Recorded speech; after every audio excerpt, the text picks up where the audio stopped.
عمران خان صاحب جو ہیں وہ ایک قدم نہیں، دو قدم نہیں، کئی قدم پیچھے ہٹ گئے ہیں اور انہوں نے ایک واضح پیغام دے دیا ہے کہ فوج اور پی ٹی آئی کے درمیان کسی بھی صورت میں لڑائی نہیں ہوگی، اور جو فوج اور پی ٹی آئی کے درمیان لڑانا چاہتے ہیں، جو فوج اور عوام کو ایک دوسرے کے مد مقابل اور ایک دوسرے کے سامنے لانا چاہتے ہیں، وہ ناکام ہوں گے۔ اور پاکستان تحریک انصاف فوج کے ساتھ ہے، فوج عمران خان اور پاکستان تحریک انصاف کے ساتھ ہے۔ اب اس دوستی کو، اس انڈرسٹینڈنگ کو، اس وابستگی کو جو توڑنا چاہتے ہیں وہ ناکام ہو جائیں گے اور ان کو بالآخر گھر جانا پڑے گا۔ یہ فی الوقت میں اتنی ہی بات کروں گا، اس سے زیادہ کی تو بھونچال آ جائے گا، کیونکہ معاملات جو ہیں وہ کافی سنجیدہ ہیں اور غصے کی حالت میں ہیں۔ بہت بڑے بڑے لوگ بہت شدید ترین غصے میں ہیں اور غصہ اسی لیے حرام قرار دیا گیا ہے۔ غصے پہ قابو پا لیا جائے تو زیادہ بہتر ہے، اور اگر زیادہ نہ پایا گیا تو پھر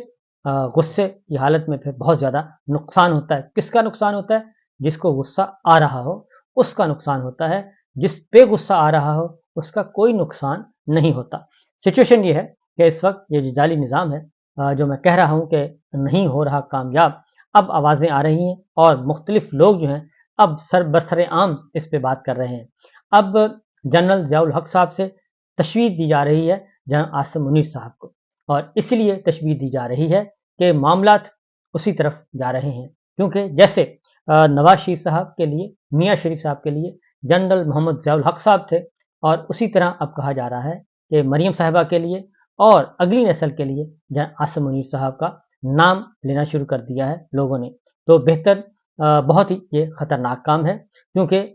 کوئی بھی شخص جو ہے وہ کسی بھی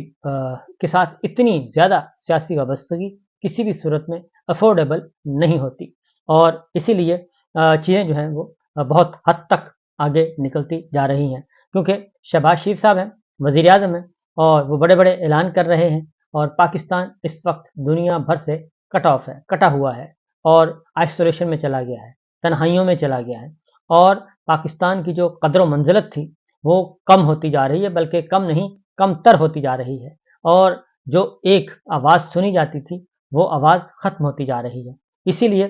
یہ احساس بہت زیادہ پایا جا رہا ہے پاور کوریڈورز میں کہ جناب ہوش کے ناخن لیں، آپ یہ کس راستے پر چل پڑے ہیں اور کیوں یہ ضد لگائے بیٹھے ہیں، اور پاکستان کے عوام کے ساتھ کیوں ٹکرانا چاہتے ہیں۔ پاکستان کے عوام کی سنیں وہ کیا کہتے ہیں، ان کی خواہشات کے برعکس ہم کچھ بھی نہیں ہیں۔ تو یہ چیزیں آ رہی ہیں، کیونکہ شہباز شریف صاحب نے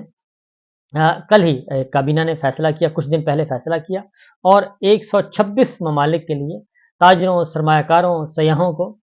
ویزا فری کہا گیا، جی سیاحوں کو 24 گھنٹے کے اندر اندر آن لائن نظام کے تحت ویزے جاری کیے جائیں گے۔ 126 ممالک یعنی تقریباً پوری دنیا کو، سوائے انڈیا اور اسرائیل اور ایک دو ملک چھوڑ کے، ان 126 ممالک کے تاجروں اور سیاحوں کو ویزا فیس سے بھی مستثنا قرار دے دیا گیا ہے، یعنی آپ آئیں، خدا کے لیے آپ آئیں، مفت آئیں،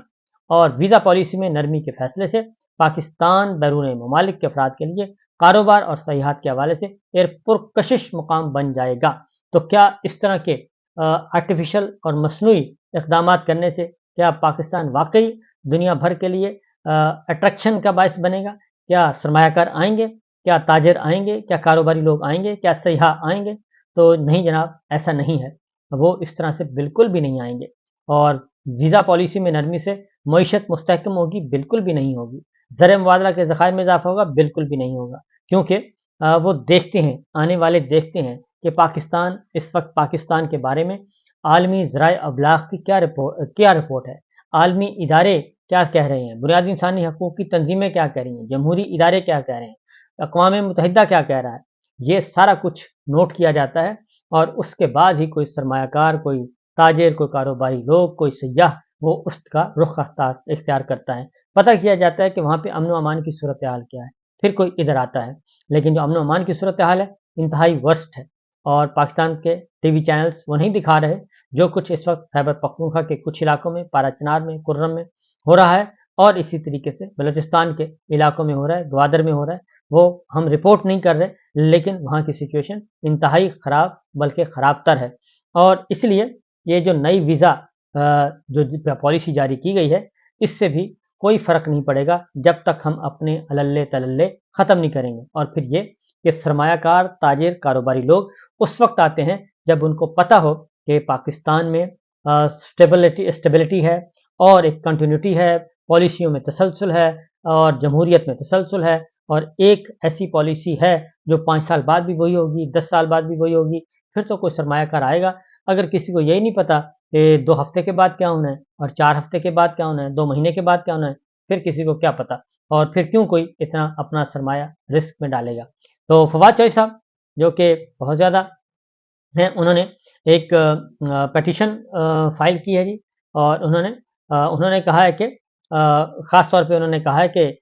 غیر یقینی کی صورتحال ختم کرنے کے لیے حکومت اور صدر پاکستان نئے چیف جسٹس منصور علی شاہ صاحب کی تقرری کا نوٹیفیکیشن جاری کریں، اور یہ چیز اب واضح ہو جانی چاہیے کہ نئے چیف جسٹس منصور علی شاہ صاحب ہی ہوں گے، اور یہ جو ایکسٹینشن کی خبریں آ رہی ہیں اور یہ ایکسٹینشن سازش چل رہی ہے، اس کو ختم کرنا چاہیے، کیونکہ اس وقت سپریم کورٹ میں بہت زیادہ معاملات جو ہیں وہ بہت زیادہ وہاں پہ انریسٹ پیدا کیا گیا ہے، اور چونکہ سازشوں کے تانے بانے وہیں پہ، اور خاص طور پہ قاضی صاحب کے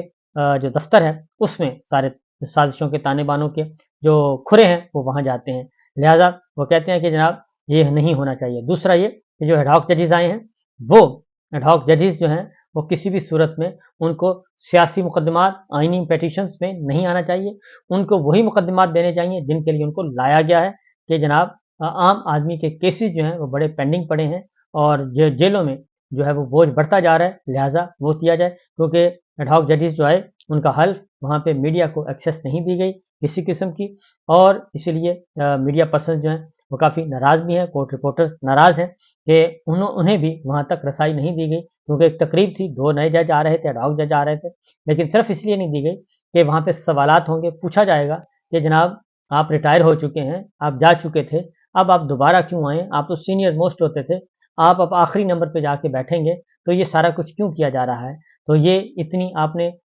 2 آنریبل ججز نے انکار کر دیا، آپ نے یہ کیسے ایکسیپٹ کر لی یہ متنازع تقرری؟ تو بہرحال وہ سوالات ہونے تھے، لیکن وہ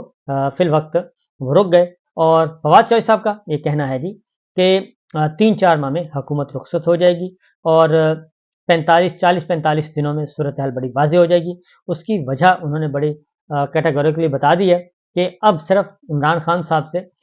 ایک گارنٹی مانگی جا رہی ہے، اور وہ گارنٹی یہ ہے کہ عمران خان صاحب اقتدار میں آ کے بدلہ نہیں لیں گے، اور الیکشن جو ہے وہ بھی کسی وقت بھی اناؤنس ہو سکتا ہے۔ الیکشن، نئے انتخابات میں بھی صرف ایک رکاوٹ ہے، اور وہ بھی یہی ہے کہ عمران خان صاحب سے گارنٹی مانگی جا رہی ہے کہ وہ بدلہ نہیں لیں گے، اور اس کے علاوہ خوف ہے اندر، اس وقت یہ جعلی نظام ہے ان کا اور ان کو لانے والوں کا، ان کے اندر خوف پایا جاتا ہے، جس کی وجہ سے یہ ساری چیزیں جو ہیں وہ ہو رہی ہیں۔ اور عمر ایوب صاحب، علیمہ خان اور عمران خان صاحب خود ایک اچھا میسج دے چکے ہیں، اور اس کے میسج کا فواد چوہدری صاحب کہتے ہیں کہ اس کو پازیٹیولی لینا چاہیے، اور یہ پازیٹیولی لیا جائے گا تو ہی آگے بات بڑھ سکے گی، اور عمران خان جو ہیں وہ 2/3 اکثریت کے بغیر حکومت نہیں لیں گے، یہ بات بھی انہوں نے کہی ہے، کیونکہ اس وقت 2/3 نہیں 3/4 جو ہے وہ پاکستان تحریک انصاف کے ساتھ لوگ جڑے ہوئے ہیں، عمران خان کے ساتھ جڑے ہوئے ہیں، اس لیے اب وہ لولی لنگڑی حکومت لینے کے لیے تیار نہیں ہے، بلکہ وہ فل مینڈیٹ لینا چاہتے ہیں عمران خان، اور جب تک فل مینڈیٹ نہیں دیا جائے گا یہ کرائسس جو ہے یہ کسی بھی صورت میں حل ہوتا ہوا نظر نہیں آ رہا۔ ہاں، انہوں نے کہا کہ اگلے مہینہ 1.5 مہینے میں کافی چیزیں نظر آ جائیں گی، اور میرا اپنا خیال ہے کہ اقتدار کے ایوانوں میں اور طاقت کے بڑے بڑے طاقت کے ایوانوں میں بہت کچھ محسوس کروانے کی کوشش کی جا رہی ہے، سمجھانے کی کوشش کی جا رہی ہے، اور ان باتوں کو، ان اشاروں کو، ان کنایوں کو، ان مشوروں کو سننا چاہیے اور اس پر عمل کرنا چاہیے۔ اگر ان مشوروں پہ اور ان نصیحتوں پہ عمل نہ کیا گیا تو پھر سب کے سب گھر جائیں گے، پھر کوئی بھی نہیں بچے گا، اور الٹیمیٹلی نئے انتخابات ہوں گے، اور پھر نئے انتخابات جنہوں نے کروانے ہیں وہ پھر کروا لیں گے، اور پھر یہ ایکسٹینشن وغیرہ کسی کی کوئی ایکسٹینشن کا کوئی چانس نہیں ہے، یہ بات ذہن میں رکھ لینی چاہیے کہ ایکسٹینشن کا کوئی چانس نہیں ہے۔